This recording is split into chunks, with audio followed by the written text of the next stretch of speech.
Hey, are you part of the 1% and getting your ass out of bed today?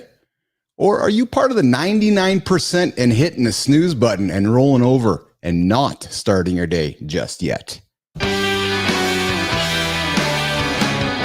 That's it. Mornings in the Lab with Keith, Jon, C. Marty Fit, and our guest, Luke Schmidt, joining us here in the lab this morning. Hey, just a heads up, guys, it is an explicit show. So if you guys got some kids in the room, I invite you to put the headphones on. I invite you to tune the children out and welcome us into the morning show this morning. Looking forward to chocolate the conversation today around how to be part of the 1%. So, hey, if you're starting your day, you get two choices, guys. You can roll over and get going right now, like myself, Jon, and Marty. Man, we've been up for hours already helping you guys get your day started. That's why we start our day, to help you be part of the 1%. Or you roll over, hit the snooze button, and hey, you're 9 minutes behind. That's what we're here to talk about today. Mornings in the Lab with Keith, Jon, and C. Marty Fit, bringing the boys into the lab. What's going on there, gentlemen? Good to have you here today, boys. What's up? What's up? What's up? What's happening? It's another beautiful morning, baby. It's another beautiful day. It is another beautiful morning here today. Yes, Luke, I do not have you in the horizontal stream yet, Luke, so I got to get you in the horizontal stream there, pal. So we are here this morning. Mornings in the Lab, the morning loop starting right now, the first 50 minutes of your day to get you guys going, get your ass out of bed and rock and roll forward. Johnny, Marty, how was the loop of the last 48 hours? Jon, not calling it the weekend. How was the last 48 hours? The last 48 hours was great, just like every other 48-hour loop or every other 24-hour loop. Yes. It comes down because it's when you live every day in a way that makes you feel good, does it really matter what name you call the day or the loop?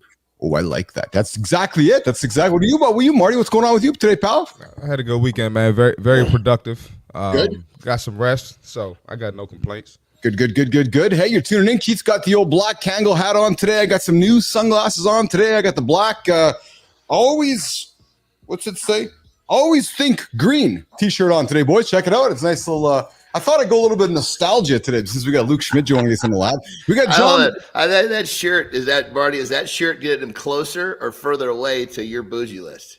Yeah. That's a question, Marty. What do you think? Hey, I got a... Lauren and I went out yesterday, Marty, and I drove by. He's not even speaking. He's just pumping the button.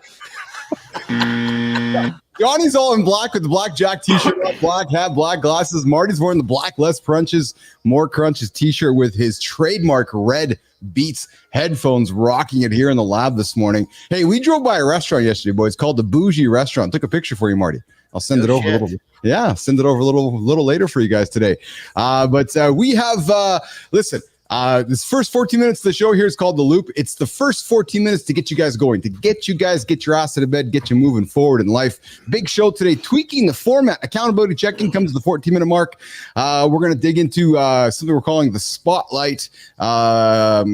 At the 60-minute mark, bottom of the hour, guys, C. Marty Fit Tip deep dive. Main topic today, talking about how to achieve the 1% and not be part of the 99%. Luke Schmidt is our guest today. We're going to talk how to be authentic and so forth, and then we got a big show for the whole 90 minutes. But boys, I found something yesterday which I thought made me laugh. I thought it'd make you guys laugh, and I wanted to share with you guys. It's related to our friend who's joining us on Friday. I haven't told you yet, Johnny, but one of the greatest guests of Mornings in the Lab history. I got to get the buttons, Marty. One of the greatest guests in Mornings in the Lab history. Shitter's got to be coming. David Sowers. The shitter's coming, baby. I can't believe you missed your shitter. Shitter is crazy. The shitter's crazy. But listen, I got a story this morning as part of the morning loop that I thought's relevant. So I haven't opened the package yet from Sowers. And he sends me a text this weekend. He's like, hey, have you opened the package yet? And I'm like, I haven't. So I'm going to do it right now, but it's going to relate it to this show, this story I found. So listen to this, boys. An elderly couple was kicked out of a Thessalon, Ontario campground after her guest shit beside the seasonal trailer that somebody else was staying in. The guy got up. Hold on. Shit on the side of someone else's trailer. Some guy got up in the middle of the night and he had to go to the bathroom. So instead of going over to the porta potties over there, he just walked over to, I'll use an example, walked over to Marty's trailer, just sat outside the door, dropped his elderly drawers, and just dumped an old shit on the fucking sidewalk outside of Marty's door. Man, you know, if you're going to do something like that, you got to shit on your own territory. You can't go shit on someone else's.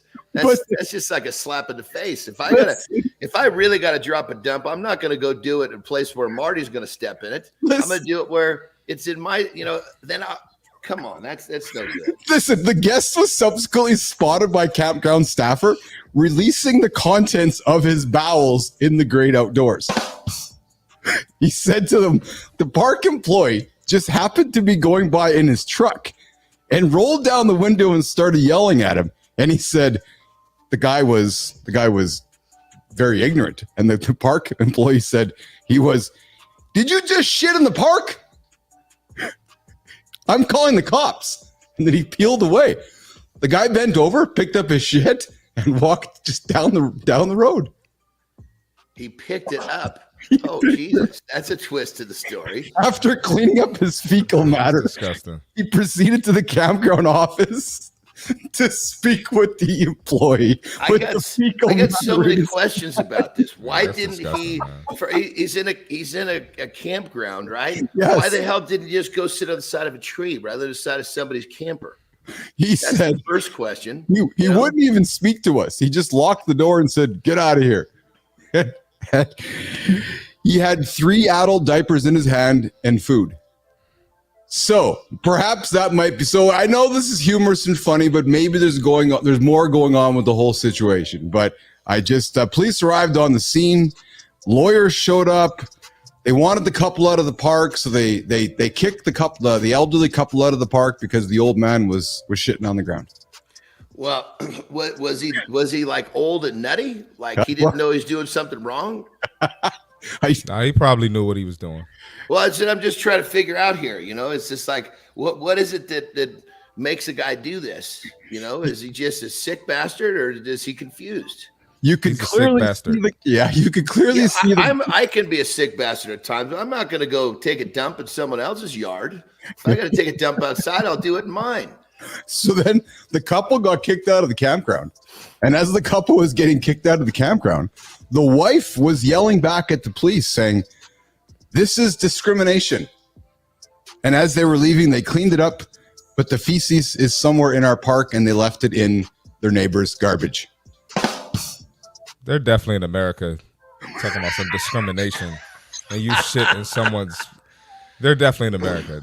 That's our country. That is a prime example of our country nowadays. That's crazy. Well, you know, here's the thing. That definitely wasn't in California because after COVID in some big cities like San Francisco, you could literally walk up next to a police officer, shake, "How you doing today?" Drop your drawers, take a dump on the sidewalk right next to him, and he can't do a damn thing about it. Yeah, that could have been in California. Because in California, he couldn't have gotten in trouble. You could take a dump on the street. You could take a piss in the street. This is post-COVID in San Francisco. And there was no problems. When I lived in LA, when I would drive in Venice and Santa Monica, I saw people peeing and shitting on the sidewalk all the time. Dude, oh yeah. Yeah, and it's like it's just a rite of passage. You know, that's like they think that I don't want to get into that whole thing, but clearly the story was not in California because nobody's getting in trouble for taking a dump on somebody else's camper in California.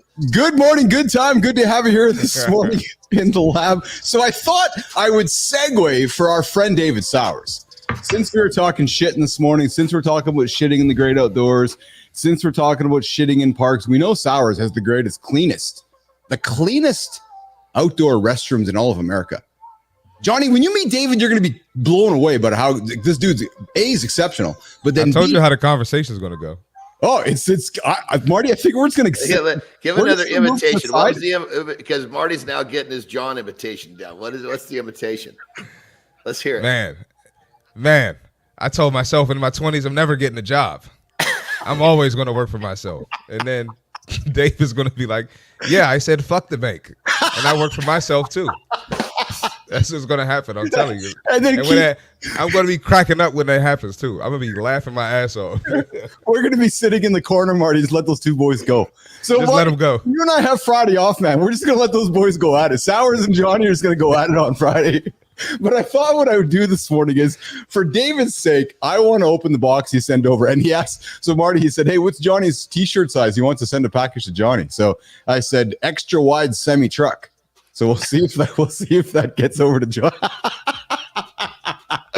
Well, anyway, so Sours, I'm opening up the package on the air right now, boys. So Marty got his. Marty knows what's in it. I don't. Oh, yeah. So I'm going to open this right now so we all can see. And Johnny's going to get his package, I think, probably after he meets Sours this week. But we're going to open this up on the air, and we're going to have a check what it is. Oh, I can see some purple, boys.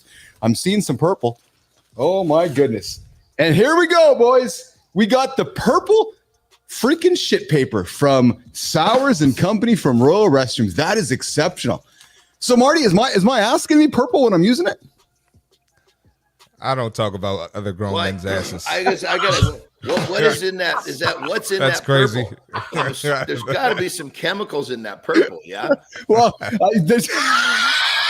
whoa. Johnny's kid's going to get an infection. No, but I'm saying, I mean, you know, the sphincter. Chemical ass. The sphincter is like that really, really sensitive type skin, like in your mouth where shit just absorbs into that skin. I love it. I love it. What is in that purple? It's got to be some. I don't know, but we're going to check it out. And you know what, Marty? I heard you last week that I guess when the Vikings are playing, the boys are over. You guys are going to pull the purple toilet paper out, eh? That's going to work? Something like that. Yeah. So Sours, thanks, brother. I appreciate the purple paper. These are going to go exceptional. We're going to use it for sure. So, boys, I'm going to use it today, and I'll create some content with it today. I don't think we need to see that content. No, and I got a nice T-shirt here. I got from Sours. Oh, I got a nice Royal Restrooms T-shirt here. Wow, St. Patty's Day. I like that. And of course, I got the old Kruger Campers T-shirt too. David's got an exceptional camper package too. Johnny, you're gonna have to check that out too, pal. When you go up to Salt Lake City, to Lake Tahoe, brother, he's got incredible camper company. Johnny, you're gonna say? I was gonna, since we've been talking about this, basically, I've gone into a few porta potties, yes. And I get in there and it's like the standard for me is I open a door, catch a whiff. Okay, what am I dealing with here? Is this a deep breath, hold your breath type scenario, or can I take a couple breaths once I get inside? And these last couple these are hold your breath scenarios. Yes. And I think, damn it, this is where I need Mr. Shitters. Oh, you definitely. Yes. So I also got an envelope from David too, but Marty and John, I'm suspecting it's not a check. So I don't. Not a check. I wish it was. We're not. Well, maybe you'll get the check. I didn't get a check. It looks like it's a nice, wonderful thank you card from David, which we'll open a little bit later. But David, thank you, brother. I appreciate you so much. Looking forward to having you here on Friday in the lab, hanging out with myself, John, and see Marty fit. But boys, it is time. Oh, here we go. We got a good time here with Awesome So Young coming. Yeah, it is actually true. That is absolutely true. And yes, action exists. Jon Andersen is buff as fuck. Thanks for joining us here in the lab. Hey, good reminder. Subscribe to the show. You're on the channel right now. Hit subscribe. We are the morning show to help you get your ass out of bed. We have energy. We have positivity. We have content to get you moving, to help you be part of the 1%. But boys, it is time to do this part of the show to keep us on track. Oh, yep. Johnny, break time for you. Marty, stretch time for you. And it is time for me to go to this. Most people play it safe in life. Yes, most people play it safe in life. Are you one of them? Are you one of those people that play it safe in life? Because if you're chasing trends, you're just hanging on. The words of that guru who's trying everybody's playbook instead of writing your own, you know what? You're already losing. You'll never know true fulfillment because you'll always be in someone's shadow. Someone who built a vision that was theirs alone. Stop copying. Stop settling. Start owning. Start making your own rules. Don't wait for permission because you weren't made to fit in. Build a life around your vision of success, not anybody else's vision of success. It's your life. Own it. Don't wait for permission to create it. That's today's accountability check-in. Mornings in the lab. We drop it every single day around this time. We're going to bring on our guest, Luke Schmidt. Thank you, Al. Shit exists. I appreciate you subscribing to the channel today. All right. So we got a full stack engineer with over 10 years of experience. Does weed affect muscle growth in people that size? I don't know, man. I think it chills you out in life, brother. Just take a, slows you down. What's up, Marty? How was your stretch? It was good, man. All right, Johnny's back. We got Luke Schmidt up on the stage, and here we go. We're going to keep it rolling. Here we got a guy who is leading a team of developers to reinvent how software is built in education, pushing boundaries and making innovation the norm. He's not just a tech whiz. He's not just a fan of the show. He's not just a one-percenter. Apparently, Luke and John, apparently he's a comedian. Might be funnier than the host here today. With a love for nostalgia, that's why I put the shirt on. I had a Jaws shirt I was going to wear. Is either the Jaws shirt, Luke, or the weed shirt? I chose the weed shirt. Jaws is cool too, though, brother. Jaws would be a cool shirt as well. I love Jaws. Best movie of all time, man. One of the best movies of all time. He's passionate about people being real, being themselves, owning their authenticity. His current tech stack reads like a who's who of modern programming, TypeScript, Python, Node.js, ton of more. And if you need a CRM fixed, you might want to call Luke, an AI-powered chatbot built or some Azure magic done. Luke's your guy. Luke Schmidt is joining us here in the lab. What up, Luke? Thank you. Hey, you made it on the show, man. You made it on the show. We did it. Thanks you did for it. having me. I love the show. Yeah, so you have been hanging out in the old feeds, hanging out with Keith and Marty and John, and you've been kind of just sniffing the feed and saying, hey, I like the show. And I'm like, hey, why don't you come on the show, man? So here you're now. Here I am. And hey, I love the nostalgia. I love it, Keith. Did Tell you me. know, speaking of Jaws, Yes. Jaws was the movie that came out that made everyone afraid of sharks. A lot of people know that, but before that, people were not afraid to go in the ocean as much. Really? Well, they definitely made that. They made that very apparent in that movie. That going in the ocean puts you at risk. There's no question about that. So I'll tell you boys something. I was fortunate. I was very fortunate or unfortunate. The lead videographer on Jaws, his name was Rodney Fox. He's Canadian? No, he's actually Australian. He got bitten. He got bitten by a shark during primary photography of Jaws. No shit. From that situation, he got attacked. From that situation, he invented the shark cage. I went down to the bottom of the ocean in Rodney Fox expeditions in October 5 years ago in the South Australian Ocean out by the Neptune Islands. Marty's going there next year with me. And we hung out with Rodney Fox in the cage with white sharks in the South Neptune Islands. So there you go. So there's my linkage to Jaws. We hung out with Rodney Fox, doing some fun stuff there with Jaws. Yeah, Pretty cool. Yeah, it's pretty cool. Yes, yeah. So Johnny, he took a misfortune and turned it into an opportunity. He's like, "Fuck, man, I got eaten by a shark. I'm going to take this and turn it into a multi-million-dollar opportunity. Build himself a great business." That is exactly what life's all about. It's the things that kick us in the nuts the hardest are always going to be the biggest opportunities. You just got to, when you get kicked in the nuts and you're on your hands and knees, you should be thinking, shit, I can see things differently down here. What am I supposed to see? Yes. Thanks, Johnny. Adam's joining us this morning. Yes, at Jaws main title track 2 notes. I don't know I'm not sure if I know what that means, but maybe there's some hidden innuendo in that. Listen, Jaws is one of the best movies of all time here, but let's keep our chat going on with Luke Schmidt. So Luke, you are a nostalgia guy. Why nostalgia and why comedy? Talk to us a little bit about Luke and comedy and nostalgia. Sure. Yeah, let's get real. I mean, hey, comedy is a great way when you're struggling in life, or hey, when you just had a long day, especially in IT, we all got hard days. If you go through the day and, exercise, I think, is a great way. There's a lot of talk, I know, in the show about that. Yeah. But what else can you do? What else can you do to de-stress when you're done with your workout? Comedy is a great supplement, I think. Let loose, enjoy the laughs, and, take it easy.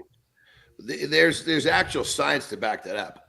Laughter actually has your brain releasing chemicals that make you happy. Even as far as the smile, the muscles that make you smile trigger a different response than the muscles that make you frown. So, I mean, being happy, whether you're just happy or listening or watching something that makes you laugh, there is no question what we're talking about here is real. It's not just some wives' tale. Hey, Marty, I love how Johnny has now become the scientist on our show. So I mean, Johnny knows a lot of stuff, man. Johnny knows a lot of shit. Surprisingly, here's the thing. I know a lot of stuff about a few things. Let's keep that straight. And when it comes to performance and the body and the mind, that's my jam. I got some deep roots in that one. You asked me about something in technology, I'm sitting there screaming, "Give me back my fax machine." So I don't know, so I don't know about that actually, Johnny, because I have been witnessing over here the last couple of weeks when guests are coming onto the show. You yourself are talking to guests through the technical requirements, how to get them on the show. And it's because I can only help them solve the problems that I solved. Outside of that, I'm no good. I'm no good to you. Appreciate you, John. That double tab thing, man. That was a doozy for me too, brother. Well, you're doing just fine with it. We got Real Deal Prime showing us here in the lab. I've never been average. Good for you. You know why you're not average, Real Deal? I know you're not average because you're here with us in the morning. The only morning show to get you guys going, get your ass going, and not hit the snooze button. We're hanging out with Luke Schmidt here today, the nostalgia guy. And we got Jeffrey Wolf saying, smoke a big and fat joint. Well, sometimes there's a time and place for that, for sure. Sometimes there's not a time. But sometimes there's absolutely time and place for that, especially if you're going to turn some jaws on. And speaking of nostalgia, Luke, speaking of nostalgia, we have to look no further than Cheech and Chong when it comes to nostalgia and smoking weed. Oh man, what was it? Classics. What was it? The next movie, was that what it was called? That was a doozy. Dude, driving around in the van, smoking dog shit and hanging out, like that's just we don't see movies like that anymore, Luke. No, I think the closest you had was, they tried to modernize it with the whole Kevin Smith thing, right? With the Jay and Silent Bob. But that's died out too. I mean, I think, frankly, comedy in general, I mean, man, I can't tell you the last time I saw a good comedy. You know what it is? You know what I think about the comedies now is they're not as clever. It's like it's like this humor that's just kind of too surface. Give me some comedy that's like you hear it and you're like, there's almost like a second layer of laughter to it. You know what I mean? It's like clever. It's clever. It's not just, like what was it? The Naked Gun series, just like the kind of goofy humor. There's not a lot of cleverness to that. So it doesn't really float my boat. We're hanging out. You got to be. Oh, my bad. Go ahead, Marty. You got to be careful now because you offend everybody now. Well, it's just my opinion. It's my opinion. But you should know, if your opinion offends somebody, you're good to go with that, right? Yeah. No, well, I'm saying like in any movie or even look at comedians. Yes. Look at Dave Chappelle. They even what's the young guy's name? The white kid. I forgot his name. Not kid, but I forgot his name. But he has a Netflix special, and it's just like you offend everybody now. So I think they've taken a step back from comedy. I got you. I see what you're talking about. Yeah, I wasn't talking about you specifically. I didn't have that comment. My apologies. Yeah, my bad. I wasn't talking about you specifically, but yeah. I was ready. That in there. I was ready for the shot, baby. It was coming after me. You're always ready for me to say some slick shit. I actually wasn't that time. I wonder if comedy's become diluted because we have so much content around us everywhere. And to Marty's point, we're so afraid of offending somebody.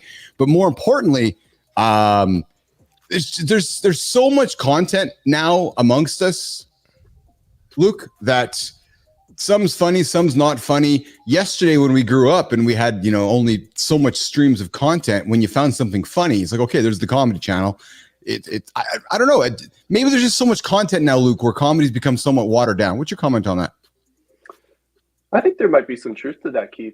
I mean, there's so many outlets, as we know, for media that, maybe what hits for someone doesn't hit for someone else. And maybe some of the stuff that you would like doesn't get to you, because with the feeds, it's a lot about what you put into it. So if you're not cultivating that content to get to you, it's hard to break through. And I think that's why LinkedIn is so powerful, frankly. I mean, LinkedIn gives you the outlet and, to put your comedy out there if you're looking for it. So that's just something I've been looking to explore too. And I think the streams are there.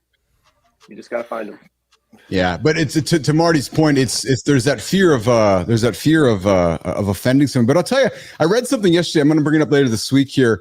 Will Wheaton wrote a post yesterday. He's a former actor, and he talks about comedy and how comedy's changed. And he talked about just these ideas of locker room stories shows exactly why homophobic jokes are a problem. And I got to be honest with you, boys. I read this story. I'm not going to get into it right now today, but I read this story yesterday, and I was like, geez, that really made me think about things. Because, we've often used comedy to make fun of situations, but also make fun of humans. And I got to be honest with you, as I'm getting a little bit older in life, I don't know if I like this idea of dehumanizing humans anymore. I don't know where there's humor in that, boys. That's interesting. I'm thinking back to Eddie Murphy Raw.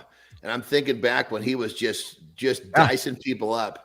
And I mean, granted, I was a little guy at that point, but I was laughing my ass off. Well, it's funny you mentioned that, John, because this story talks about that. And this story, Will Wheaton, the same age as you and I. So Eddie Murphy's Raw was one of the most pivotal comedy movies of my lifetime. No question about it. If you're watching it today, it's a different creature now. It's horrifying. It's Marty, you're familiar with it? Yeah. And the same with what's the other comedian's name? The guy who passed away, black guy, Richard Pryor. The same thing with him, man. Richard Pryor, right? Oh my God. Yeah, but again, I asked myself today. So yes, I'm one of those guys that laughed in the past about that for sure. But I got to be honest. I asked myself today if I was in a locker room with it. So on the Eddie Murphy one, right? He goes after different groups. He obviously, and a big part of Raw, there's much discussion around homophobia and homosexuality and so forth. And I don't know how comfortable I am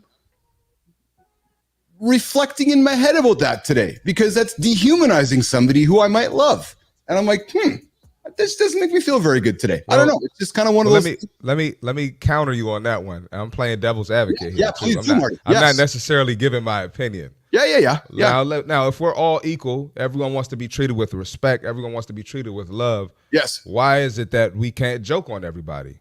Now, let's say you got a black comedian. He's making jokes about white people. Yes. Totally fine. Yes. But now, when a white comedian's making jokes about black people, which is probably funny, but you got people getting offended. And I feel the same thing with, whether you're straight or whether you're homosexual. It's all jokes at the end of the day. Because if a homosexual comedian goes up there and makes straight jokes, I would think it was funny. I think most people would think it was funny. So that's my only issue, and kind of what I hit on earlier with everybody just gets offended nowadays. It's just jokes at the end of the day. So it's hard to disagree with. Hold on, Joe. It's hard to disagree with you, Marty, but I think it's as part of a bigger conversation, because it just makes me curious and it makes me wonder. So you're right. Black guys joking about white guys joking about black guys. It's jokes, or is it? And that's the question I think we can have around the table one day coming up. Well, Johnny. I think the first thing that someone needs to do if they're watching something they get offended is simply turn it off. Check out. I mean, Jesus Christ. Great idea. Turn it off. You don't have to watch it. You sit there and get more deeply offended because you're sitting there allowing salt to get thrown on your wound. Who's the dummy? Well, and there certainly is something said to be said for that, Johnny. That again, that's something I ask myself in society too, is that we're so used to accommodating. I have an idea, to Johnny's point, change the channel. And oh, by the way, if you don't like what we're talking about, change the channel, because we are here to get your ass out of bed. We're here to get you guys moving. We are here to help you achieve the biggest goals. Right now, coming up, See Marty Fit, Christopher Martin is going to get into the See Marty Fit tips, something to get you guys moving and get you thinking about the day. Then when we come back, we're going to sit down with Luke Schmidt.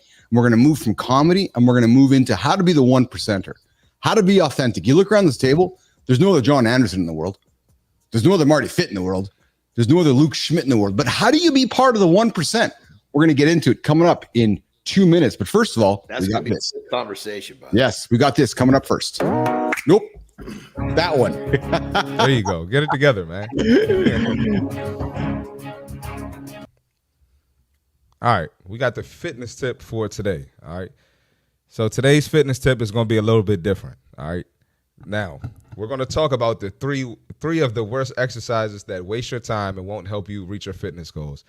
Now, don't go too crazy. I'm not saying don't ever do these. You can do these, but just understand that you can get more bang for your buck and more efficiency with other choices. So let's get into it. Smith machine squats. Although the Smith machine seems beginner friendly, it restricts your natural movement pattern. This can lead to imbalanced muscle activation, putting unnecessary stress on your knees and lower back. Right? So when you do the Smith machine squat, you'll get some muscle engagement, but it's not going to be the same as, doing a free weight squat, where you're actually getting the same motion that you perform daily when you sit in the car, when you sit in your chair. Like I'm sitting here, when you sit on the toilet, all right? You're better off mastering free weight squats. They're going to engage more muscles, and it's going to improve your stability more. Number 2, crunches. I'm not saying don't ever do crunches, but just know there are better core exercises, all right? Crunches isolate a small portion of your abs, but they don't burn enough calories or effectively strengthen your core. It's not really going to strengthen your core like a leg raise or like a plank or like a Swiss ball ab rollout, okay? Compound movements like deadlifts and planks, like I just mentioned, engage your entire core while boosting overall strength. And any barbell movement is going to engage your core as well. And number 3, behind the neck lat pull downs, okay? This move risks serious injury. Now, I'm not saying don't ever do it. If you've been doing it for years and you're comfortable with it and you haven't gotten hurt and you want to continue, go ahead, okay? But this is a serious risk to your shoulders and your neck, all right? Most people lack the shoulder mobility needed for this exercise, and the strain outweighs the benefit. So you can do regular pull downs, you can do pull-ups. There are plenty of safer back exercises you can do. Stay smart with your training. Always prioritize exercises that give you the most return for your effort. That's the fitness tip for today. For the day with Christopher Martin. See Marty Fit every single day at the bottom of the hour. Bringing back Luke Schmidt, Jon Andersen. We're getting into the conversation today around how to be part of the 1%, the 1% that gets you moving through life. And boys, I got some stats here I want to pull up here. All right, so real quick before we're talking about the 1% conversation, correct? Yes, we are. Okay, so I guarantee you the 1%, if they were watching something that offended them, they would turn it off and move away and never think about it again. Ooh. Guaranteed. Yes. Let's just put that right on the table. Our last conversation needed to get a fucking smackdown with, hey, if you're a 1%, you don't spend your time bitching about being offended about what somebody said, especially if you don't love them and they don't love you. There you go. There you go. There you go. What's up, Enzo? Good to have you here, man. I saw you on the horizontal. I just hadn't got there. You're gonna notice the show, Enzo, moving pretty fast these days. We've revised the script. We got chop, chop, chop, chop, chop. We're ready to rock and roll here. So we just keep moving here. Good to have you here, Enzo, this morning on the show. Boys, so 85% of people, Luke, report feeling pressure to present a perfect image on social media. Now, here's the burden of perfectionism. Social media and workplace culture often drive the idea that perfection equals success, but it's a myth that leads to burnout. Luke, question for you coming up, pal. How often do you feel like you're putting up a front, either online or professionally, to match others' expectations? You talk about the obsession, Luke, with fame, money, and perfection in your content that you create.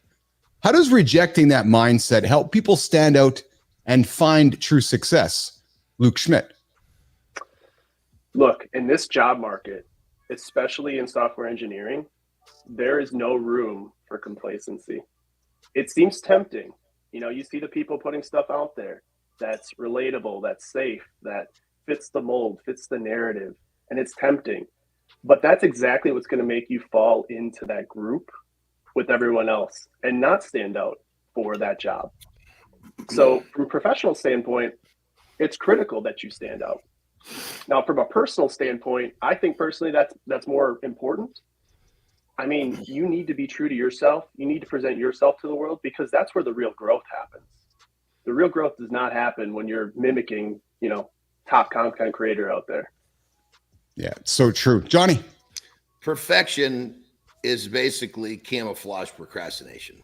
So if you're looking to get ahead of the pack, looking to make some, really trying to make some gains in whatever it is you're doing, don't worry about perfection. Worry about making a little bit of progress every day. Because if you can do that, you're going to separate yourself from the pack really quick because the majority of them are trying to create this perfect scenario. And guess what? 3 days go by and they haven't done shit. Yeah. Luke, when you hear Johnny talk about perfection and procrastination and that analogy that perfection is procrastination in disguise or in camouflage, what do you hear when you hear him say that, Luke? I hear truth. Yeah, that's exactly what it is. Look, I have posts from when I first started, when I was exploring with AI, I'm embarrassed of that I leave out there because that's just part of my growth. That's part of my path. And people need to see that, especially people that are starting out. You look at all these perfect people and you're starting out, it's overwhelming. I only got started on LinkedIn like 4 months ago. And frankly, I didn't know where to start. And I was copying people. I was trying to find my voice, find who I was online, find who I was, represent that. And that growth just in a few months, if you can embrace that fear, overcome it, turn it into what's exciting and motivating. John, I think I heard you talk about this. That is where the sauce is. That's the power. Luke, you took a 3-year break from social media. What prompted you? What prompted that? And how did this idea of embracing authenticity, leaning into yourself, recognizing that nostalgia is important to you, recognizing that being fully authentic, being that 1% was going to be the way that you were going to bring yourself back? Talk about coming back to social media and then coming back as your authentic self, Luke. Well, I took that break to answer your first question because I was tired of it. You know, things got so heated online. It felt like it was really tense there for a while. I was starting a family.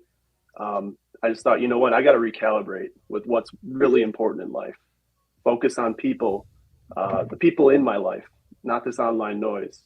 And it centered me and it brought a lot of perspective. And then over time, what that turned into was kind of seeing, you know, how things are reported, being more aware of biases, just not really interested in that whole grind that they put out there for us to eat up.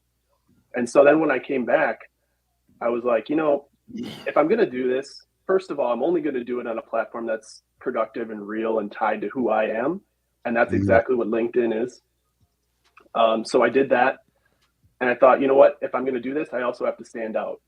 I'm sick of these platitudes. That's part of what's never really worked for me in social media. Let's go for it.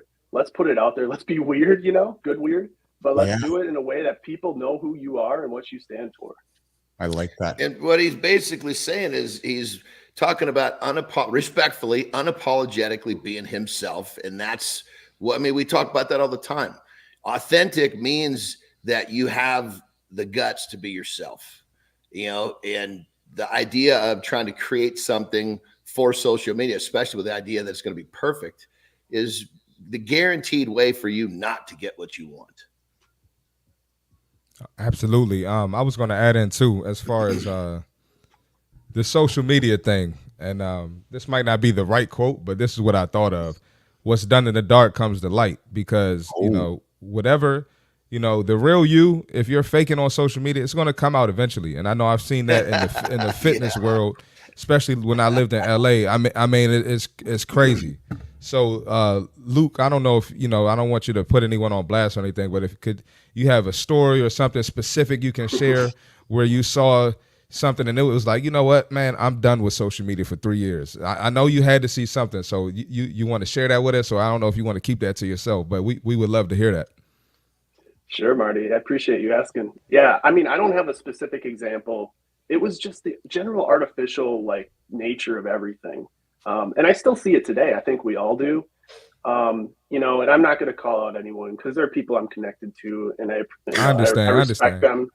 But, you know, at the same point, I will say it's very clear to me when you're putting out cookie cutter content to get the, you know, farm the engagement and whatnot. Excuse me.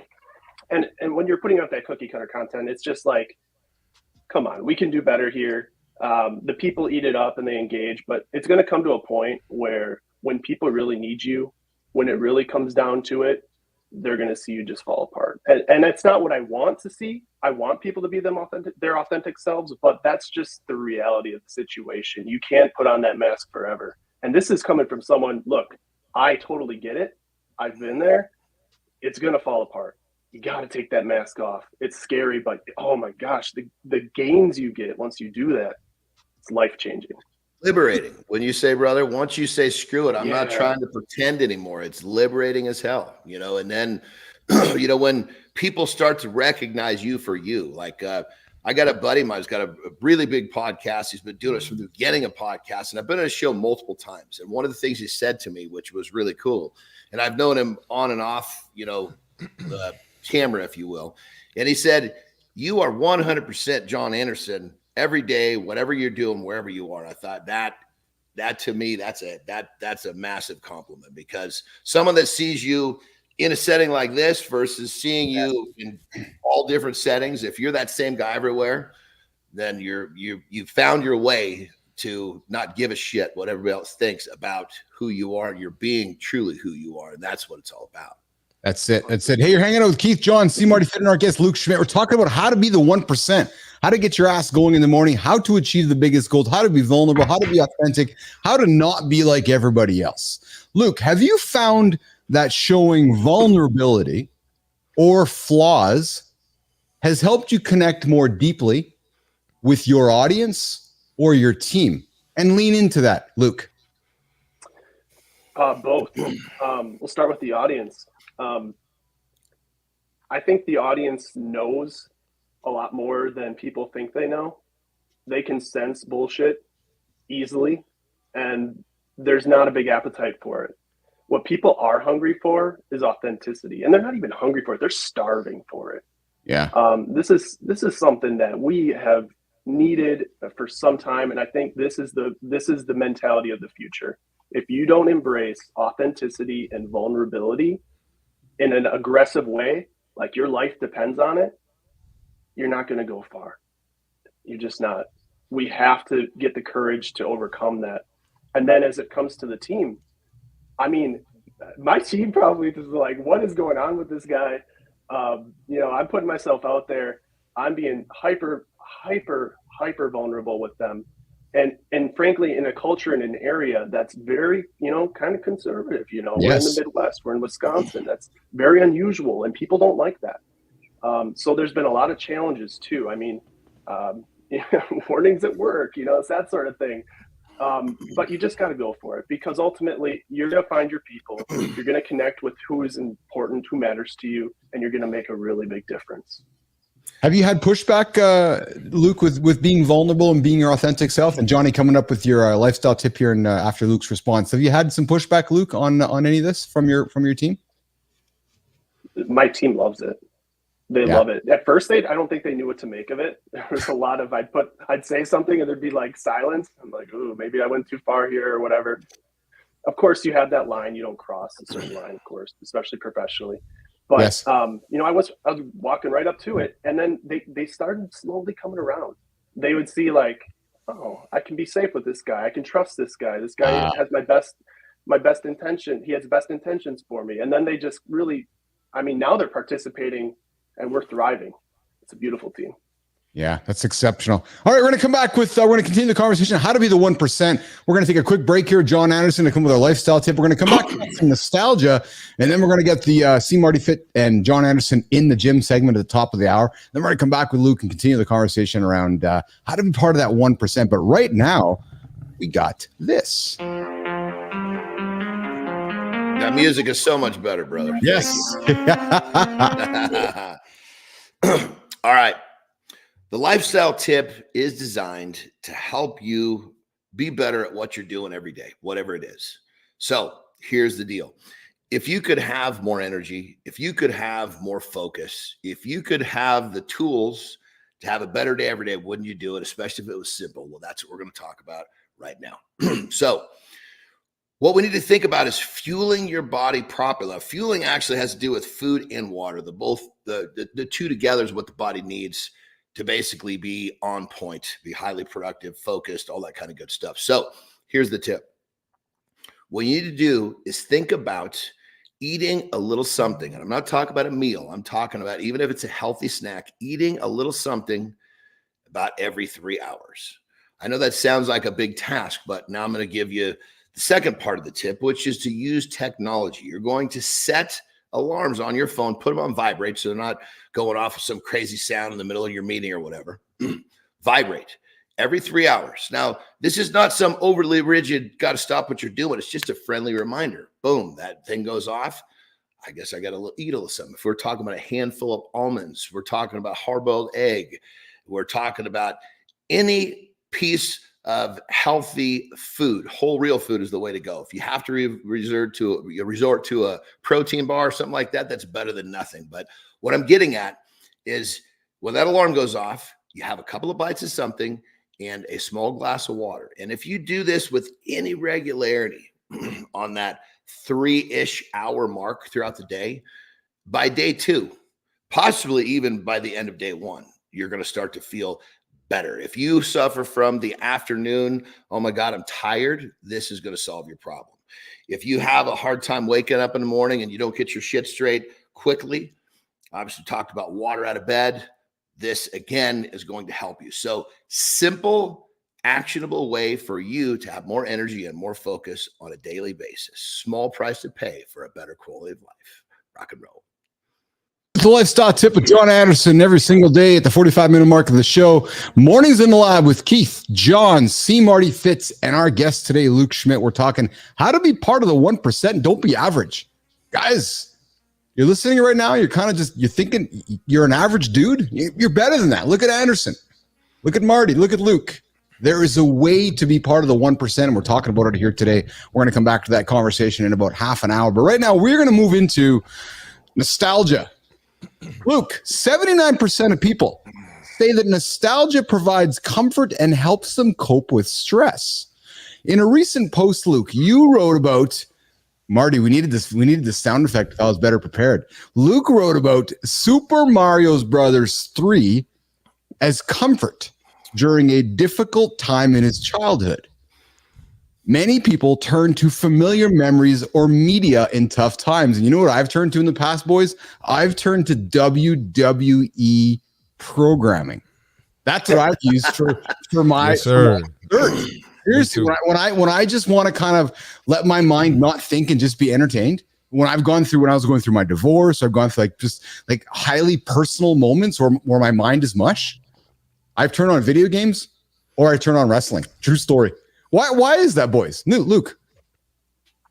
Well, first of all, a +1 to WWE. I mean, I know people, give pro wrestling a hard time, and I just don't see it. I mean, look, if it's not your thing, it's not your thing. But change the channel. 1995 right now. I'm going through the Raws. I'm at King of the Ring. I mean, this is it is the year 11. I gotta watch one match at least. I slowly make my way through. It's true though. Look, it's comforting because it's familiar. It's a way for, again, I think it's kind of a combination of things, right? Exercise, laughter, nostalgia. You got to take care of yourself, and these are ways to take care of yourself physically and mentally. I see nothing wrong with it. It's positive associations. When you think of nostalgic, something that in your past that you've enjoyed, that you had pleasure with, and then you get to go back there. It's a positive association. Your brain recognizes positivity. It recognizes comfort. It recognizes a place where it can go and leave whatever's stressing you out behind. So that positive association is massive, and it can be used in all sorts of parts of your life. Marty. Yeah, I do the same thing with music as well. Like if I was going through something and I had a song that helped me, I'll play that song, years later if I'm going through the same thing. So. Yeah. But yeah, I'm big on the nostalgia, and I don't judge people for their different taste and what helps them. Everybody's different, Just because someone doesn't like what you like doesn't mean something's wrong with them, Yeah. Let me use an example of music, brother. So when I was wrestling, I would leave for weeks at a time. So what I would do is I would get my kids in the car and we would go do something. We would drive, somewhere, go get them some ice cream or whatever. What we would play certain songs. And what we were doing is we were creating memories and associations that we could live in when I was gone. And it was like literally one of my daughters just sent me a song that one of our songs that we made memories with. And God, it was like 2010. And I turned that thing on. I was listening. I just started giggling, because it was an association, a song that associated with us laughing. And it's like crystal clear. That would have been, I had the chin moving, but it was a 100% happy cry. I don't know if tears actually showed up, but they were in the mail. Luke, when you tuned into this show, you discovered us a few months back on LinkedIn, and we started getting to know each other. I'm not looking for platitudes. I'm asking more so a curious question. Could you sense the nostalgia reeking out of this show that we're trying to put together? Luke Schmidt. Yeah. I mean, what morning shows exist anymore that are consistent? I mean, the fact that you guys do this every day, it's beautiful. We're trying to do something that and so it's funny because we got a comment here on the feed here, Marty. I'm not going to put on stage here because the guy used some words I'm not going to relate to. But yes, Dilla Ted, this is a 90s Fest podcast because we're just reaping in nostalgia. Because I don't know, Luke, there seems to be a shift happening with culture. There seems to be a shift happening where we're looking back to the 90s in fashion. It seems like, so my boy's 17, and there seems to be this shift moving more to an analog. Part of the world's going to AI, and part of the world's going back to, no, I want vinyl records, I want some cassettes. Dude, everything rotates. It's 20 years. It's a cycle. Yes. The bell bottoms come back every 20 years. Yes. Yeah, absolutely. Luke, you got kids now. You said you have kids. So how do you talk about nostalgia with your kids, or are your kids not at the age, though, where they're not really appreciative of some of the old wrestling you're watching or some of the old music you're listening to? Luke? Not quite that old. My oldest is 3.5, but he loves playing. So we have the Nintendo Switch game console, and he loves playing the old games they have in there as part of their online pack. And so we'll play some old NES, old Nintendo Entertainment System games, and Super Mario 3, and boy, is he bad at it. And I posted about this, but he still loves playing them. And that's kind of shocking to me because it's not something I've promoted. I say, here's this game I'm playing, and then he picks up on it, right? Because he's my kid, but he keeps trying different games. And I just think that is very interesting and something I don't see a lot in kids these days. Yes. David, I appreciate you, man. Yes, the 90s were cool. I can't argue with you there, pal. I was hanging out at the clubs here in Winnipeg doing my thing in the 90s. And David, while you're tuning in, I invite you to subscribe to the channel. Subscribe to Mornings in the Lab. As Luke said, we're the only morning show. We go Monday to Friday, 8 o'clock Eastern time here on YouTube, LinkedIn, X. Myself, Jon Andersen, C. Marty Fit. We get up to help you guys get moving every single day. And we are just getting started with this show. Luke, Super Mario Brothers 3, it has stuck around for all these years. It's a nostalgic video game. It represents so many memories for all of us. Can I ask you a question before Luke answers it? Yeah. I'm assuming I'm asking for myself, but there's got to be other people. What's the difference between Super Mario Brothers and Super Mario Brothers 3? Yes. Good question. For me, I mean, some people will say it's the greatest game of all time. The reason for that is because you've got the first Mario, which is iconic. Everyone knows that. I don't have to explain that. The third one, what's different? What's better? Mario can transform into different things. So now he's got the fire suit. He had that in the first one. But he's also got a frog suit. He's also got a raccoon suit. And the gameplay is pretty dynamic. You can warp to different levels. Yes, you could do that in the first one.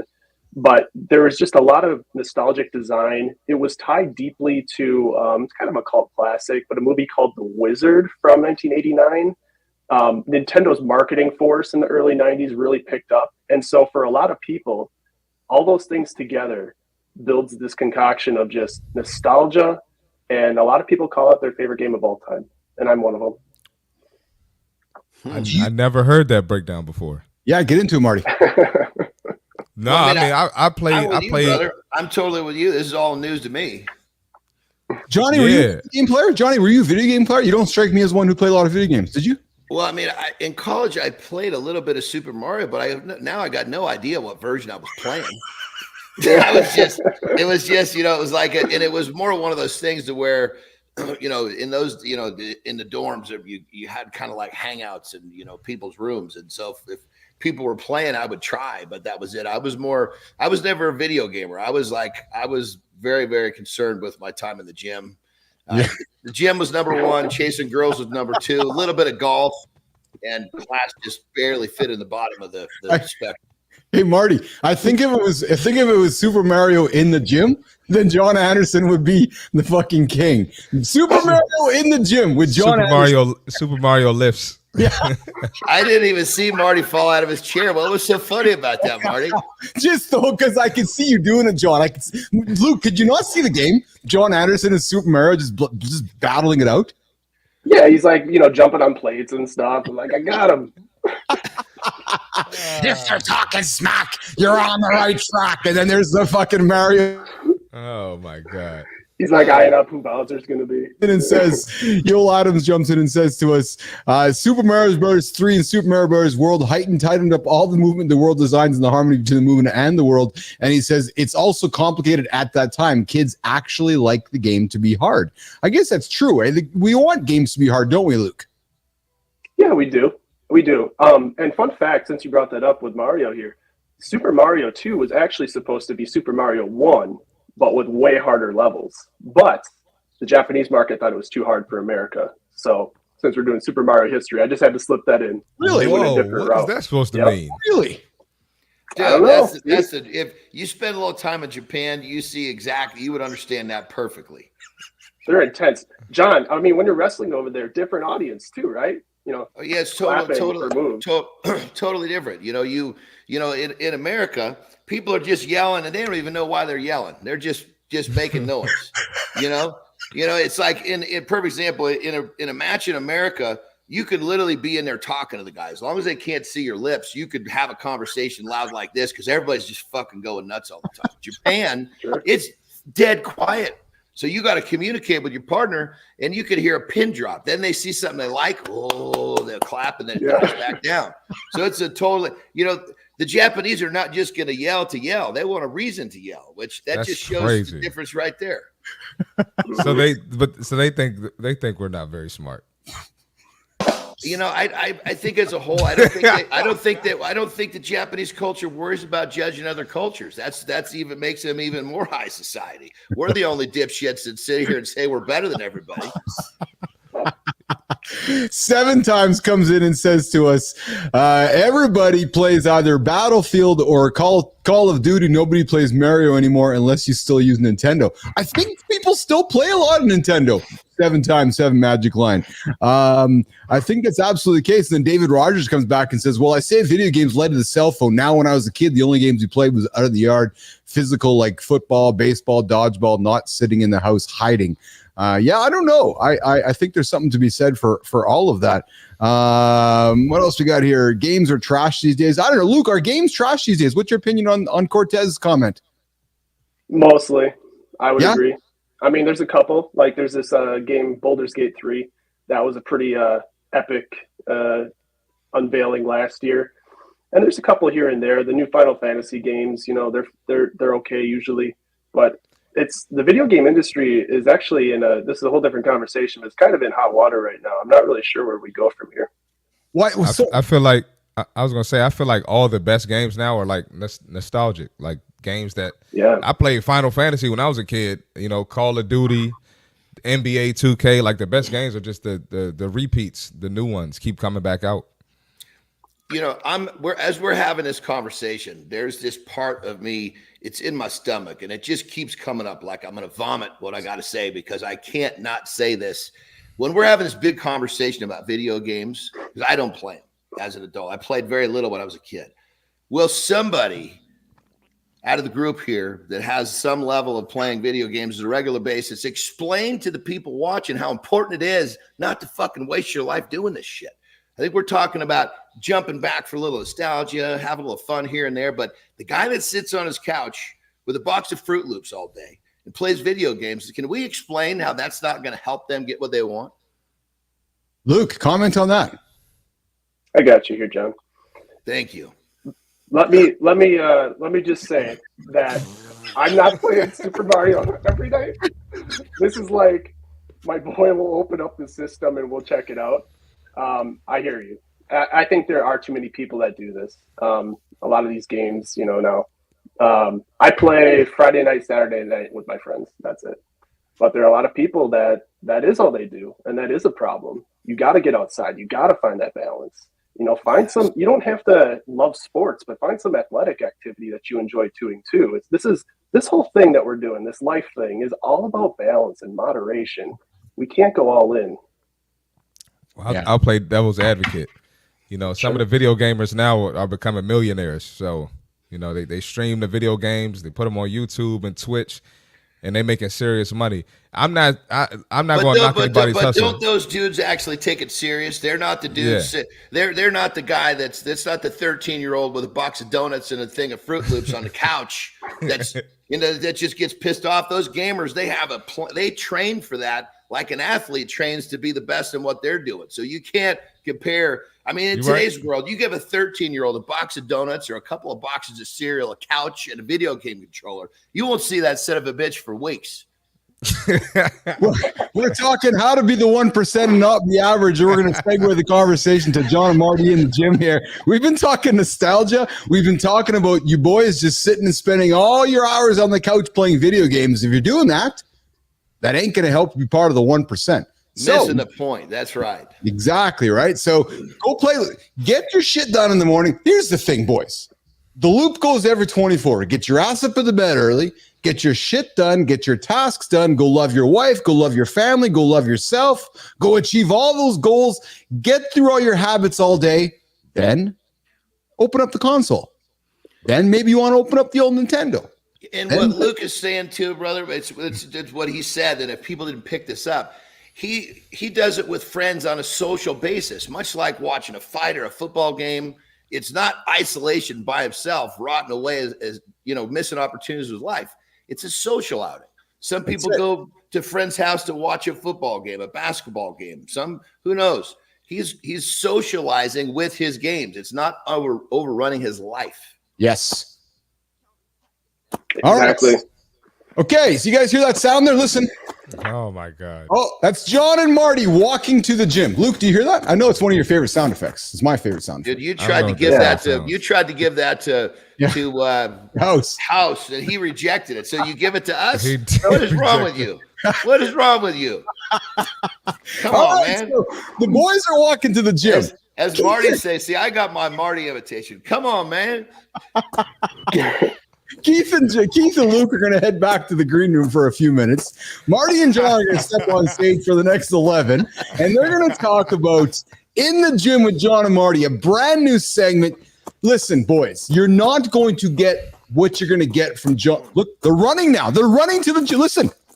They're getting faster. They're going to the gym faster. Luke, we got them off stage. They're going to talk breaking through plateaus. They're going to talk biohacking. They're going to give you guys advice you're not going to get anywhere. Coming up right now, Mornings in the Lab with Keith, Jon, C. Marty Fit. It's a new segment called In the Gym with Jon and Marty. Boys, you are up. Oh man! First thing we gotta do is shake off that terrible sound effect. Jesus, that was awful. Yeah, we gotta get it while we're in here, Keith. Work on another sound. Work on another one while we're here. Well, that's tomorrow. That's unacceptable to open the segment with that tomorrow. That ain't happening. So the topic. Why don't we talk about the term biohack seems to be very hot right now. Yep. And when we talk about biohack in the gym, what are we talking about? Ways to hack the things that you do with your body to get a little bit more out of what you're doing. I mean, what do we want? We want to invest some effort and get back more than we invested. And the gym can be that way if you do the things you need to do. So I'm going to say the first biohack that I want to put on the table, and it's the number one performance enhancing element that we have as human beings, and that's called sleep. If you want to get better results from the time you spend in the gym, focus on your sleep. And we can go into some different sleep hygiene tips for sure. But Marty, why don't you talk about how important sleep is for everyone? Yeah, man, sleep is key, and it's probably the most slept on element of getting your fitness goals, right? So when you sleep, that's where your muscle builds, right? So your muscle does not build on bench press Monday or International Bench Day. Yeah, or leg day Wednesday, whatever you do legs. That's not when the muscle builds. It builds in your sleep, and the fat burns in your sleep. The fat doesn't burn on I'm gonna do cardio after my lift session. That's not where it burns. So sleep is essential. That's where your muscles repair, the muscle tissues repair, and you got to sleep. If you're not sleeping and you somehow hit a plateau, which we're going to talk about plateaus in a little bit, you got to evaluate your sleep. And the sleep can play right. If your sleep is poor, then you're definitely giving yourself, you're opening the door pretty big for that plateau to show up. Sleep is like, it is an essential piece of the equation, because you got your nutrition, you got your training, and you got your rest and recovery.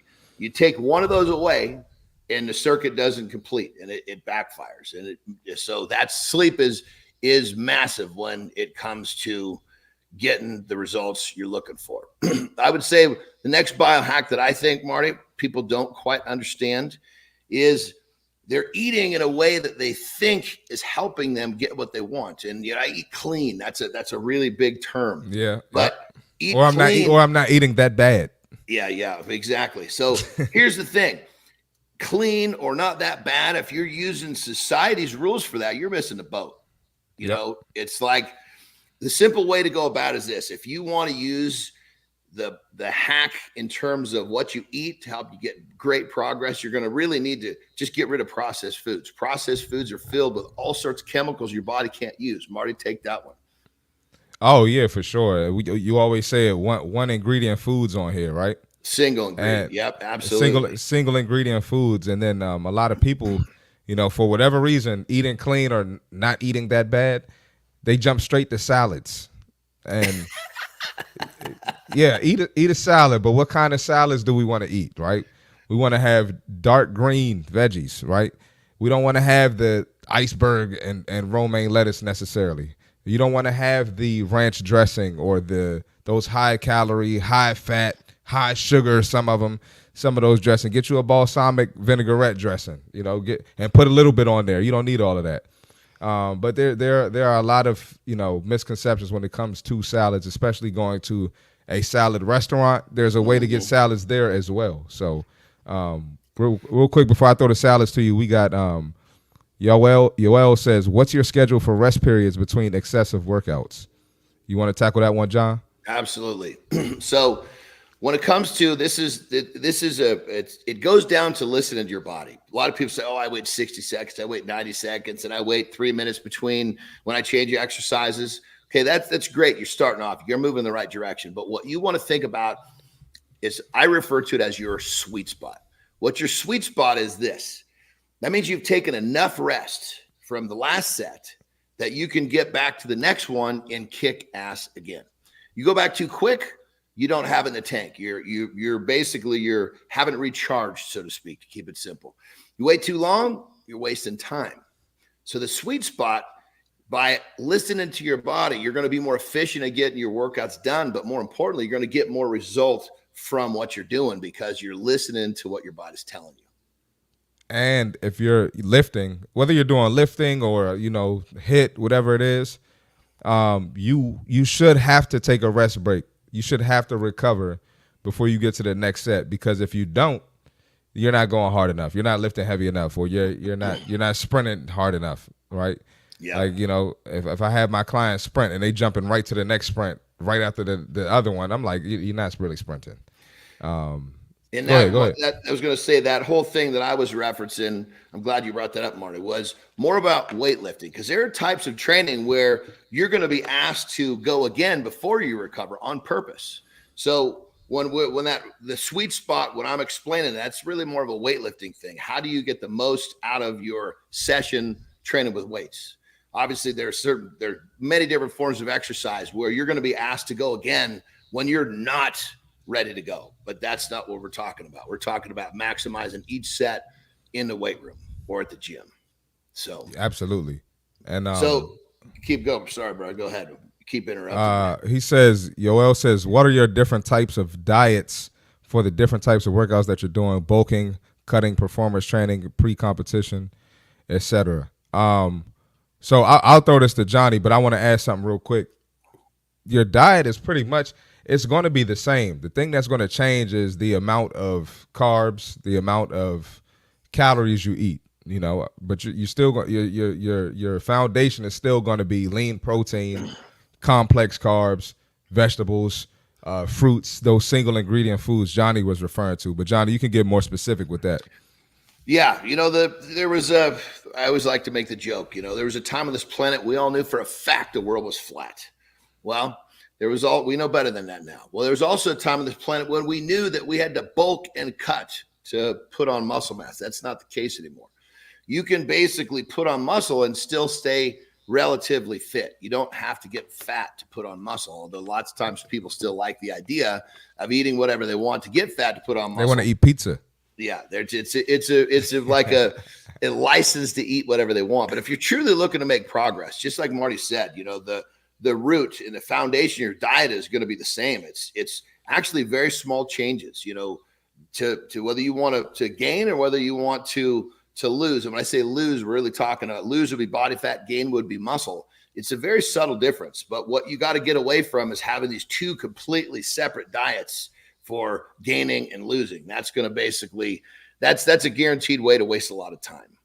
Exactly. So, and I wanted to talk about plateaus. Yes. And some of the things, a lot of people, we could break this down all day, but I'm going to try to keep it brief. But when you hit a plateau, 9 times out of 10, you haven't been in the gym long enough. You didn't hit a plateau after 2 months or 3 months in the gym. I guarantee you didn't hit a plateau. Now, if you did hit a plateau, if it's been a year and a half, you feel like you're not changing, I would say, let's look at your water intake, right? Let's look at the cardio you're doing and how much cardio you're doing. Maybe you need to lift heavier, and maybe you just need to eat cleaner. You might have to, maybe decrease some carbs, maybe increase carbs. But there's always a tweak that has to be made. Your body didn't just hit a plateau, and that's where you got to stay the rest of your life. That's not how this works. So you just got to figure out what it is. So you can always, get a trainer or ask me and Johnny. You want to go in on that, Johnny? 100%. And I like it. Well, sometimes when people understand how the body works, it makes it easier to avoid the plateau. So we, as human beings, there was a time when the number one concern for a human being was just to survive. That was it. Yep. So whatever we dealt with on a daily basis, that was really, really difficult. So the body had to constantly adapt, because one day we might have had to, walk 15 miles to find some food to bring back to the other people that we were trying to serve. Another day we might have had to run from a wild animal. There's just, every day was different. So the body was always adapting to what happened today to make sure it could deal with it tomorrow.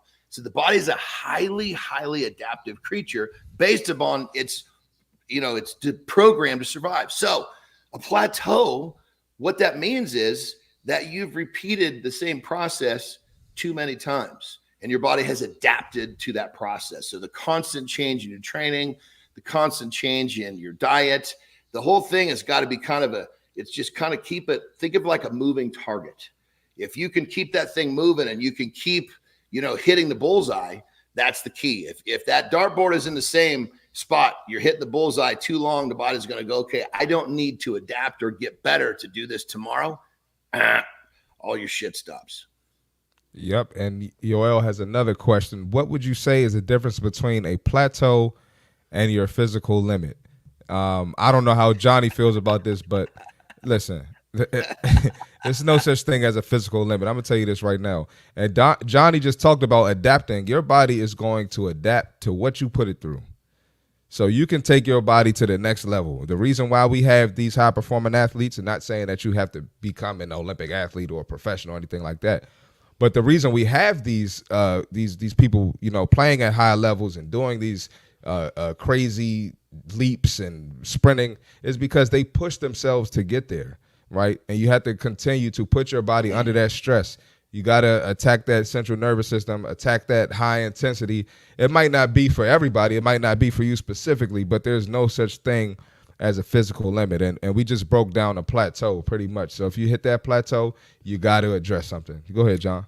And it comes down like this, which to totally support what you're saying. The body will continue to adapt. There's no question about that. The question is, are you putting things in front of it that makes it adapt? Because if it really comes down to the person, do you have the guts, the nuts, the stones, whatever you want to do to continue to do something a little bit more challenging to continue to make the body to adapt? The body will adapt. The question is, the person that's trying to do something a little bit more challenging every day, do they have the nuts to continue that on a daily basis? All right. Good stuff, man. Boys, great stuff. Talking plateaus, talking difference between plateaus, physical limits, and pushing yourself and so forth. Luke Schmidt, Mornings in the Lab, Keith Bilous, Jon Andersen, how to be that 1% better. The boys are walking out of the gym. You can hear them. Yeah, going down the snowbanks, going down the snowbanks. We're gonna get some better sound effects. I think Luke's digging it though. I think our guest here today is loving because John Marty, Luke's from nostalgia. So Luke's like, oh yeah, that's what it sounds like walking through the snowfields of Wisconsin. Hey, Luke. Yeah, I mean, look, you got the snowshoes on. Yeah, that's kind of how it sounds like, I guess. That's it. Well, see, let's just get this straight. I don't reside where I have to shovel snow. You can't shovel it's impossible to shovel sunshine. And I choose to reside in those places. You're not going to give me a sound effect that has to do with shoveling snow. Here's the deal. Marty, let's make a pact that tomorrow, if he plays that before our segment, we're just going to sit there in silence and protest in silence. I'm going to get you better one. I'm going to get you better one. I'm gonna work on it too. I'll find something. We need like a let's freaking go. Like you know what I mean? There's at least something like that for the gym, you know? Boys, leaders who are perceived as authentic are 2 times more likely to inspire trust and loyalty in their teams. That comes from Harvard Business Review. Luke, you've mentioned that posting the first take as a way to keep it real. How does that mindset apply to how entrepreneurs and business leaders can show up authentically in their marketing or leadership? Luke Schmidt.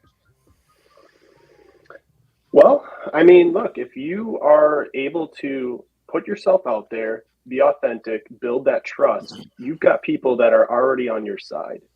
Because what people look for most, what the foundation of every relationship is trust, honesty, integrity. If you can trust someone, you'll go with them. You'll go with them far and wide. Yeah, that's a good point, brother. For sure. John, Marty, how have you ever found yourself chasing trends? And if you found yourself chasing trends, you know, how did that impact your long-term vision? I know, John, you're a very focused individual, and you are, Marty, as well. But have you guys found yourselves going, oh, there's a trend there, I got to jump onto it, and then as you're in it, you're going, oh, wait a minute, this is getting in the way of my vision. Lean into that, Johnny. I basically, through the challenge I had early in my life, I basically had learned to accept failure, learned to pursue it earlier, started to understand who I was, and this was me, and just be me. And I realized very quickly it took me away from trends. So if anything, I tend to probably, even though I might be attracted to a trend, I just find myself pushing away from it because generally speaking, you know, I can't say that a trend, at least the ones we're seeing in current time, are actually helping me be a better me. Yes, absolutely. Marty. And I've me being like, you know, younger in the fitness industry, it's all trends. So I found myself doing trends, and you know, I didn't see growth come from that. And like, I also look at the bigger picture. What do I want to be known for? Do I want to be known for doing the trendy thing, the crazy workout that looks cool, or do I want to be known as an actual coach that's respectable, that's knowledgeable? And I'm kind of like the same thing Johnny said. Well, and the trends are for the average man. And I take a big stance. I don't want to be average. I'm happy to say if average is right, I've never been happier to be wrong. And so a trend, the masses run and jump on that, which pretty much tells me it's not going to be for me. Yes. Luke, how do you find the balance with showing your flaws while still maintaining professionalism, both in social as you show up for work, but also with your team? How do you balance those two, Luke Schmidt? Well, it's not easy. You need to really put yourself out there, and each person's going to have a different line. You know, what are you comfortable with? What is fitting for your team at that time? Sometimes people need to hear, you know, a certain level of vulnerability and authenticity, and other times they need it toned down a little. So you really have to have a sense of you have to read the room. You have to know when you should go further, when you shouldn't. But more often than not, I think a lot of people pull the ripcord too early. You can go further, and the further you go, the closer you get to that line, the farther you will go as a leader, and the farther your team will go. It's interesting you say that. You said that you think most people pull the ripcord too early. Like that's the kind of Kool-Aid that we drink here in the lab that I know John's talking about, Marty's talking about, and you heard in their gym segment, which is, how do you know when, something along the lines of, what was it, plateauing, Marty or John? Well, no, you're not plateauing. You just got to work harder, right? Because there's no plateau, is there, Marty? No, there's no plateau. No, yeah, right. So you don't know what you're doing. Holla at Jon Andersen. If you're doing it right, you're not dealing with that 3-4 month. Oh my God, I'm going to quit. If you're doing it right, a plateau is just like a flash of, okay, I need to make a change so I continue to adapt. It's a signal. Our friend Mike McQuillan joins us here in the lab. With Shake and Mike, good to have you here. Hey, I said your name right. I'll be speaking tonight about how I took a stand against paleo.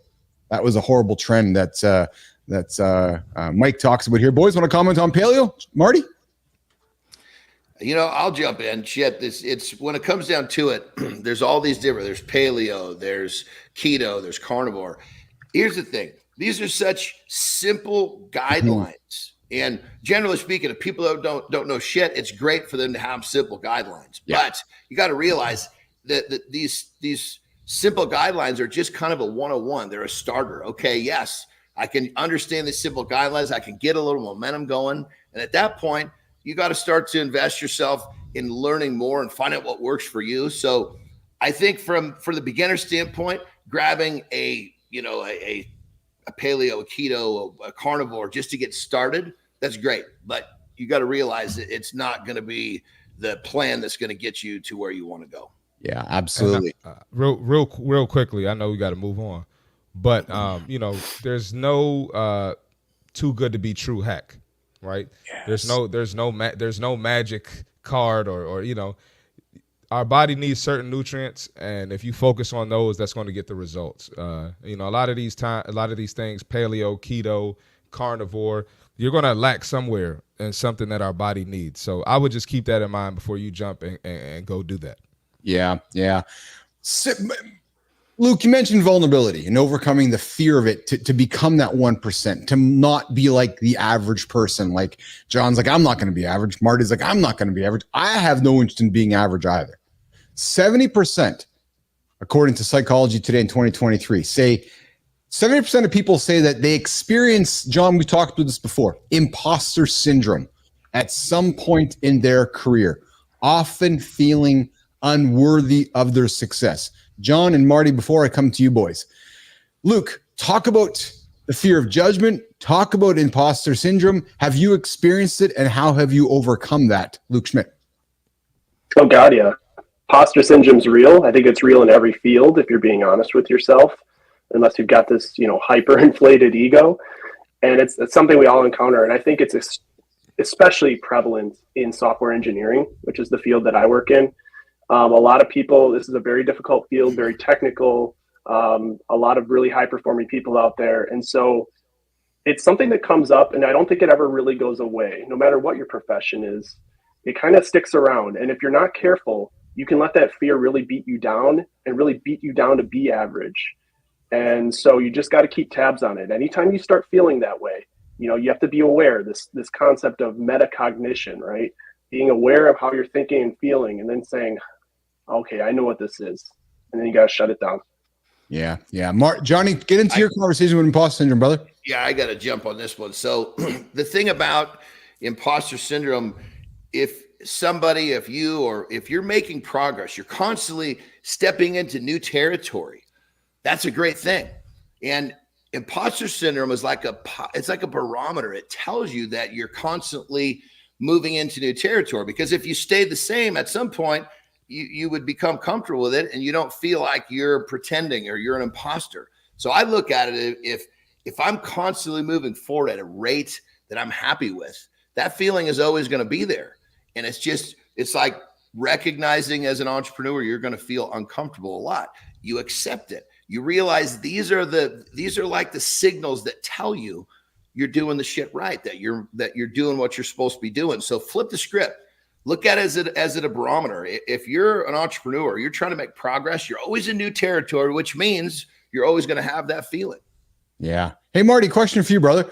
The 1% often use what others see as weaknesses, be it personal struggles, unconventional ideas, or even flaws. as key differentiators that set us apart. Marty, how can entrepreneurs and business leaders use their so-called weaknesses as a competitive edge in their industry? And when I'm asking that question, I'm thinking in my head about your journey from D1 to fitness trainer and how you had to hack your way through time and through life to achieve some goals along the way. But Marty, let's get into that. How can business leaders and entrepreneurs use their so-called weaknesses as a competitive edge in their industry? Marty. Oh yeah, I love this question. But you have to embrace it, right? So since you just brought up I wasn't even going to bring this up, but you brought up my basketball career.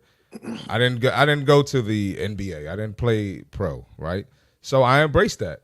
So now here I am at 22, 23. I can make my transition into the real world where I have friends now at 31. We're getting older. Now they're retiring and they're trying to figure out their way into the real world and they're losing their fucking minds and they don't know what to do. So they come to me for help, right? And I just look at, at some point, my weakness is probably someone else's weakness, and I can probably help them with that. And you can start a business off of your weakness, So I started my training business off of my basketball contacts. No, basketball didn't work out, but now I have everyone's mom, dad, uncle, aunt, sister, brother, boyfriend, girlfriend. Now they coming to train with me. So embrace your weakness, embrace whatever you're struggling with, and you can turn it into a strength. Johnny, comment on that, please. Yeah, I mean, when it comes, especially the whole conversation of 1%er doesn't see problems; he sees opportunities. Yes, 1%er doesn't see problems; he sees challenges. And when it comes down to it, no matter what gets put in front of you, you flip the script, you find a silver lining, you find a way to move ahead from whatever lands in front of you, and that right there, it's like. We have zero control of what happens around us, but we have 100% control of how we react to it. So when it comes down, you got to decide: are you taking that lemon and making lemonade? Because if you're not, you're missing out. Yes, that's why John and Marty and Luke, you've been tuning into the show, so I suspect you know who I'm talking about next. That's why it became very easy for us to welcome Rich Ingram into the lab, and it became very easy to have him join the team because. When you lose your arm and you decide that life now becomes about possibilities and about what I can do instead of what I can't do, how can you not be inspired by that? And speaking of, John, Marty, have you guys, and if you haven't, I'm gonna send you some stuff I was reading last night. Have you guys looked into the Leadville 100, which Rich Ingram just crushed here last month? Have you looked at that accomplishment? Johnny, I know you've accomplished some extraordinary things in your life. Marty, you too. Have you guys checked out the Leadville 100 and what Rich actually accomplished? Just the things that he said made it seem brutal. And he's a pretty modest dude. So I can only imagine how brutal that thing was. So you talk about getting to the 1% and embracing opportunity. You got to dig into a guy like, Rich Ingram and, chasing that 1% and chasing, what scares you to be that, real human being. But as we wrap up the conversation about being the 1%er, Luke, I want to look to you for the final word, man. How has showing your authentic self and even admitting weaknesses opened doors for you in tech, in leadership, with your team, or even with your family? Luke Schmidt, final word to you today, pal. Well, it's changed my life. There's no other way to say it. These things are game changers. For anyone that's uncertain, that wants to do it, but can't push themselves to do it, just try it. It's going to be terrifying. But guess what? That first time is the scariest it will be. And after that, you're off to the races. Because you know that feeling will never be more scary than that first attempt. It slowly, each time gets easier and easier. Your confidence, your self-assuredness, it grows. People can sense that. Your family's going to love you more because you're bringing more to the table. You're more confident. You're giving them everything that they need. Your workers are going to see that. They're going to push for you. They're going to support you. They're going to produce for you. It's just the only way to be, in my book. So good, brother. So good, man. That is such good stuff right there. Thank you. You are hanging out. Keith Bilous, Jon Andersen, C. Marty Fit, and the bagpipes. Yeah, it's 9:30 Eastern time. Hanging out with our guest, Luke Schmidt. We're talking about the 1%, how to be the 1%. And it's this point in the show, boys, we're extending it. John's going to go for a break. He's got to go for a pee break. Yes, I do. The show typically wraps up. And I know John's going to be walking out of the lab here in a second here. We're going to extend the show. We're working towards a 2-hour block here today. We're not going to get to 2 hours today. What we're going to do now is John is going to make himself off to the restroom break. And I'm going to continue the show for a little bit longer. We're going to get into the community spotlight, where we are going to get into our creator spotlight. We're going to talk with somebody we're going to celebrate here in a moment. And we're going to come back and wrap the show up. So, Johnny, you're going to take off for a break. You're welcome to come back. We're going to be here for a little bit longer, my friend, for a few more moments. Luke, you're welcome to stick around as well. And Marty, you as well, because typically we wrap the show up. But we're working to extend the show a little longer with some additional content and additional segments. So at this point, we're going to walk Johnny out for a quick second. And Johnny, you come back. It's great, brother. We're going to have out there, and we are going to do this. I love the bagpipes. Oh, I just love the sound of the bagpipes. Luke, I see you. You're loving them too, eh? I mean, we were talking about wrestling. I can't help but think of Roddy Piper, right? I mean, this is some classic wrestling music to me. That's exactly it. And you know where Roddy Piper's from? Roddy Piper's from Winnipeg, Manitoba, Canada, where I reside, boys. Is he really? Excellent. Yes, he is. Yeah, he's just down the road from Marty. Yeah, he's down the road. All right, so listen. Oh, just looking at the comments here. You all, Adams, yes, you just missed that conversation. We're going to the gym, getting past your plateaus. Yes. The tritoner. Yeah, you're right. The tritoner, or whatever your name is there. Yeah, sorry. Go to the gym. That's a good first step, brother. You're absolutely correct. And listen. Yeah, he missed that convo. You missed that convo. The tritoner. We invite you here to join the show here earlier in the day. We go 8 o'clock Eastern time. All right, so listen, we're going to get into our creator spotlight here on the show here. And Jimmy, I'm going to go and find my LinkedIn feed here. And while I'm doing that, I'm going to start introducing our creator. It is somebody who helps leaders develop peak performance through biohacking, nutrition, and mindset coaching. Ex-commerce entrepreneur, agency entrepreneur, agency owner, building multiple brands from scratch while traveling the world and thriving as an athlete. Now, this lady lives on her bike. She is a hardcore cyclist. She's got a real no BS approach, known for calling out her clients BS to help them break out of the comfort zones and unlock potential. She's passionate about longevity. She integrates neuroscience, biohacking, and functional health to help her clients design a life they don't need a vacation from. Today's creator spotlight for Mornings in the Lab, today on Monday. I'm just going to try to find my there we go there. Today's creator spotlight for Mornings in the Lab is today somebody from Vancouver, Canada. It is going to be Jimmy. You ready to rock and roll, pal? Let's do it. It is Katie Poon. So Katie is from Vancouver, Canada. I've been following Katie over on LinkedIn for a while now, and Katie does some great stuff. She is a longevity expert, queen of healthy, wealthy brands, unapologetic peak performance coaching. She creates well-rounded as fuck leaders, biohacking, nutrition, ex-e-commerce, entrepreneur, agency owner. Boys, Katie Poon's a machine, man. You look at her content, she is absolutely a machine. She has great content that's going to help you get motivated. It's going to help you, get your life going. She produces motivating content. Boys, she eats clean. She gets her cardio in. She gets her lifting in. She is unapologetically herself, nonstop in the feeds. And I cannot encourage all of you enough to find and follow Katie Poon.